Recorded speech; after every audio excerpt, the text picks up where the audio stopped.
part two of our fatherhood series. It was 2007. I was teaching in South Africa and I got a call from my father. He said, "Son, as soon as you get home, I need you to go somewhere with me." I'm like, "All right, Dad." My dad was a, rough, tough guy. When he called and said that, I said, "Oh, it must be something serious going on." I get home about a week later and he says, "You ready to go?" I said, "All right, Dad, let's go. Let's do it." So he starts driving to the hospital. And I'm like, "What are you driving to the hospital for?" I didn't ask him verbally, but I'm like, "All right, something, my dad's sick, something wrong with him." So we get to the hospital. We go up on like the fourth floor of the hospital and we walk in this room. As soon as I bend the corner, I see a face that looks just like mine, but a bald guy, gray beard. And I'm like, "Yo, who is that?" Like, who was that? He said, "That's your grandfather." All my life, my father told me I didn't have any grandparents. They had all died. And so I'm thinking, all right, well, I didn't have the gift of having grandparents. But this day, here I am, 27 years old. I walk in this room and there goes my grandfather. So I'm confused. There's a lot going on in my head, but I'm like, all right, I love my pop, respect my pop. So whatever's going on is whatever's going on. We walk in the room and I look at my dad and I decided, all right, I need to walk out of this room because whatever he need to say or do. And so I left. So my father had whatever conversation he had with his father, right? He had whatever conversation he had with his father. My father walks back out the room. I put my arm around my pop and we walked down the hallway. 2 weeks later, my father was dead. 2 weeks later. It was a sickness that came, sudden sickness, but my father died 2 weeks later. As I'm, grieving my dad, I start to think about that situation. Like, man, wow, what happened? And it really hit me that all my life, my father rejected his father because his father left their family when my dad was just 2 years old, right? And not only did he leave, he stayed in the neighborhood, got with another lady. And while my dad's family, his brothers and his sisters and his mom was trying to figure out what they were going to eat, how they were going to survive, this dude was running around the neighborhood with pockets full of money, running around with young girls.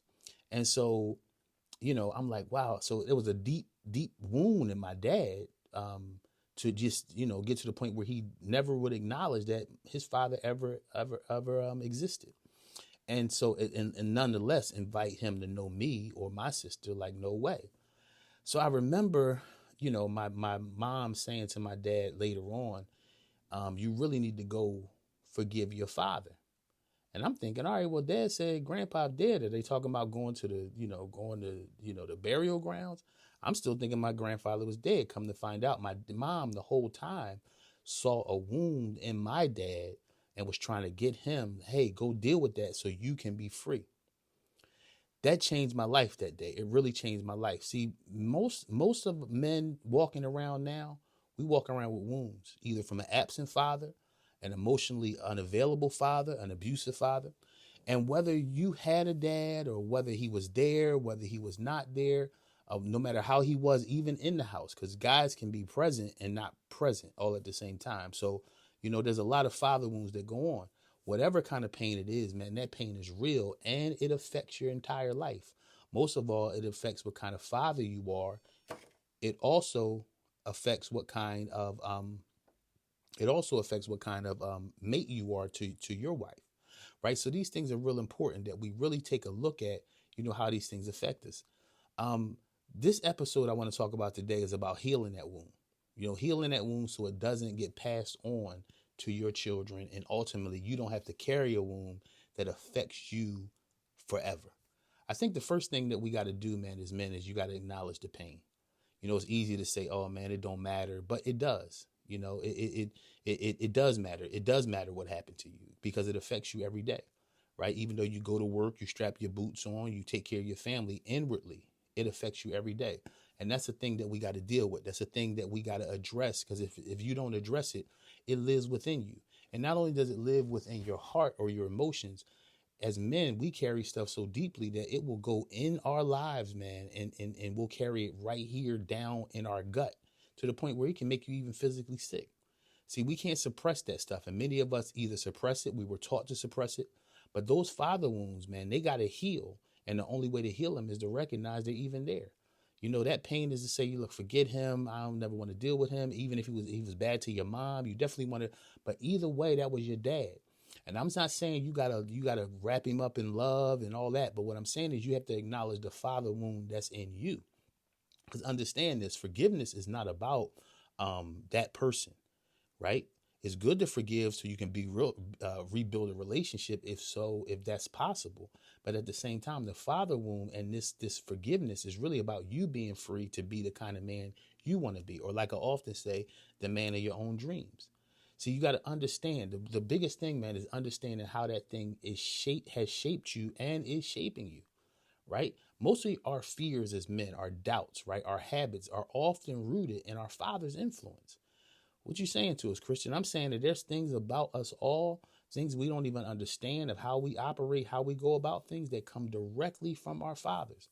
And without that conversation, without understanding him or not understanding what went on there, hey, y'all got me out here with my collar all crazy. Nobody wanted to tell me. Without understanding him or where that thing came from, then you're dealing with stuff in your life that you're looking for this freedom from. It really, to understand it, it comes from a conversation with this guy that you're rejecting, right? Or even understand it. Some of you saying, well, he gone. How do I talk to him? You can talk to other people and say, hey, what was it about him? Because whether you like it or not, man, that guy was your dad, and a lot of stuff that lived in him, a lot of stuff he even struggled with will live in you. And your way out of it is to understand that you're not a bad person. Much of that stuff comes from your father, your grandfather, your great grandfather. Hidden secrets, things that we don't talk about that live in you, and you're fighting yourself, not realizing that that comes from somewhere else. See, because the goal is ultimately, man, to release this bitterness, right? To release this bitterness. We talk about bitter women, man. But one thing that'll make a man bitter is pain from the rejection or the absence of his father, right? Whether he's absent from the home or just in the home, but still absent, right? Because when you hold on to that anger, man, it's only going to keep you trapped in your past.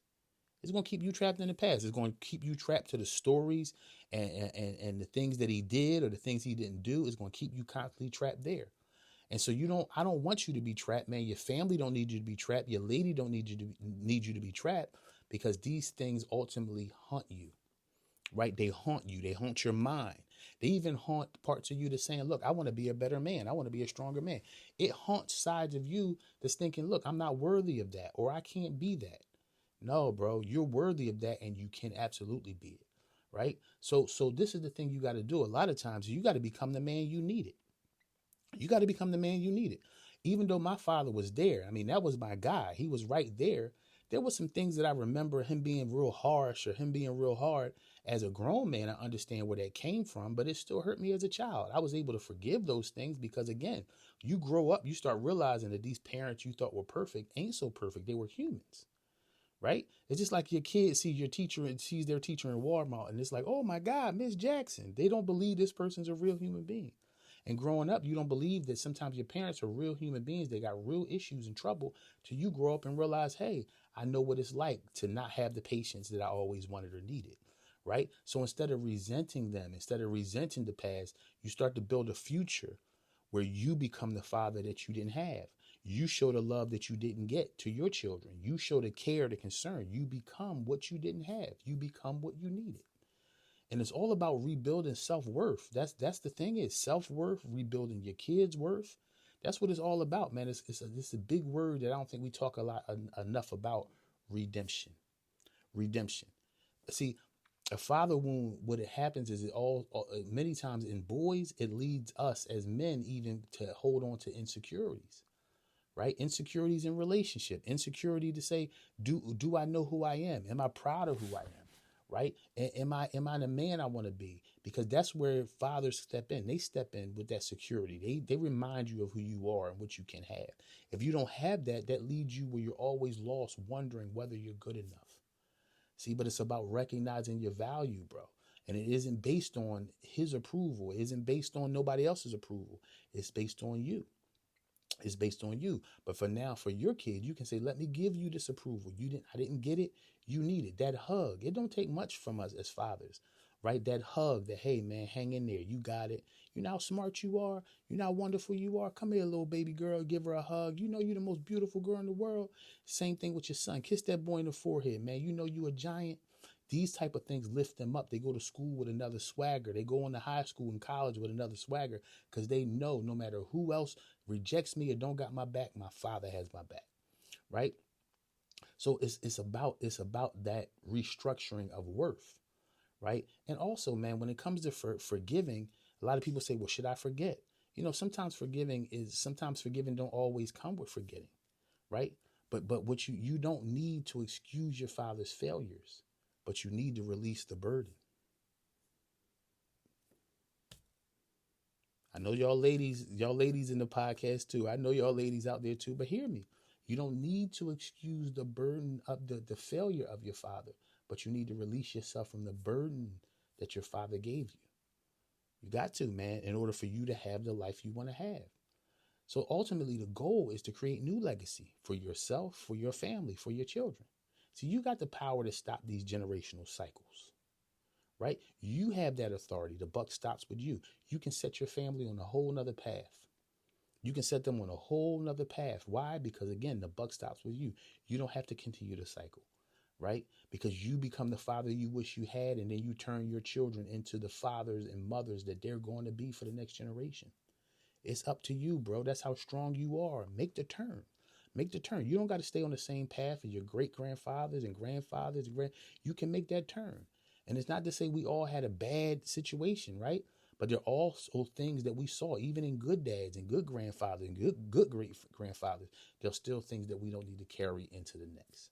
So it's up to you. You're a legacy builder. You're more than just a father. You're a legacy builder. And you're capable of doing everything I said today. So lift your esteem, lift your head, brother. I love you. Make sure you love you. Walk out your fatherhood with no fear, no shame, and no compromise. Hey, we're going to end this podcast like we do all the rest. Repeat after me. Yesterday is history, and tomorrow's a mystery. All you got is right now. What you going to do with it? What you going to do about it? Hey, man, hit that like button, hit that subscribe button, become part of the Dear Brother Podcast community where grown men continue to grow. I'm proud of you, bro. You're the best dad ever. Keep building. Stay strong. Till the next time. Peace.